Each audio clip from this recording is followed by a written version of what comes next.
দৌলহালাৰ ইতিহাস প্ৰসিদ্ধ কালী পূজাত হাজাৰ হাজাৰ ভক্তৰ সমাগম। নলবাৰী জিলাৰ দৌলহালা গাঁৱৰ ঐতিহ্যমণ্ডিত শ্ৰী শ্ৰী কালী পূজাৰ আজি দ্বিতীয় দিনা হাজাৰ হাজাৰ ভক্তৰ সমাগম হয়।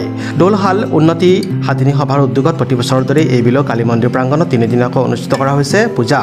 3 শতিকা পুৰণি ইতিহাস প্ৰসিদ্ধ কালী পূজা ভাগ অইন বেলেদৰে এইবিলো বলিবিধান পৰম্পৰাগত ধৰ্মীয় ৰীতি নীতি আৰু সাংস্কৃতিক অনুষ্ঠানেৰে কালিৰে পৰা তিনিদিনীয়াকৈ অনুষ্ঠিত কৰা হৈছে।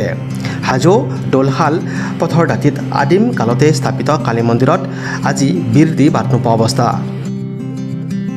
আজি পুৱাৰে পৰা ৰাজ্যখনৰ ভিন্ন প্ৰান্তৰ পৰা ভক্তপ্ৰাণ লোকে কালী মন্দিৰলৈ আহি ধূপ ধূনা নৈবেদ্য আগবঢ়ায় দেৱীৰ চৰণত। মা কালীৰ একাংশ ভক্তই দেৱীলৈ ছাগলী, হাঁহ, পাৰ, কোমোৰা আদি উচৰ্গা কৰি আৰাধনা কৰে। ৰাজ্যখনৰ ভিন্ন প্ৰান্তৰ 5 শতাধিক ভক্তই মনোবাঞ্ছা কামনাৰ সিদ্ধিৰ অৰ্থে দেৱীলৈ বলিবিধানৰ পৰ্বত দেৱীৰ খাদ্য সম্ভাৰ আগবঢ়ায়। পুৱাৰ পৰা ঢাক ঢোলৰ শব্দত আধ্যাত্মিকতাত বুৰ গৈছে অঞ্চলটো। বলিবিধান পৰ্বৰ পাছত 600 সহস্ৰাধিক ভক্তই ভাস্কৰ সামূহিক কেন্দ্ৰৰ বাকৰিত সিদ্ধপ্ৰসাদ গ্ৰহণ কৰে। কালী পূজাটো এইখন মই 85ৰ পৰা জড়িত আছোঁ এইখন পূজাৰ লগত। গতিকে প্ৰত্যেক বছৰে আহোঁ, আহি মনটো বহুত শান্তি পাওঁ আৰু এইখন পূজাত আহি।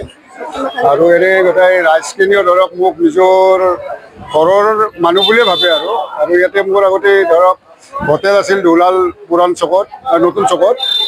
গতিকে মাৰ আশীৰ্বাদত যেতিয়া প্ৰত্যেক বছৰে আমি এই দৌলাল পূজাত আহি আছোঁ আৰু ভৱিষ্যতেও আমি ভাবি আছোঁ ভৱিষ্যতেও আমি আহিম।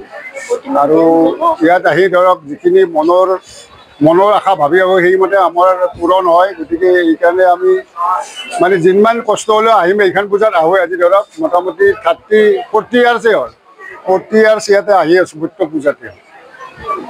40 বছৰে হ'ল মোটামুটি। এইটো আজি প্ৰতিমাখান দিয়া মোৰ আজি এই 40 বছৰে হ'ল। মুকালমৰ পৰা সুৰজিৎ পাঠকৰ ৰিপৰ্ট, নিউজ এক্সপ্ৰেছ অসম।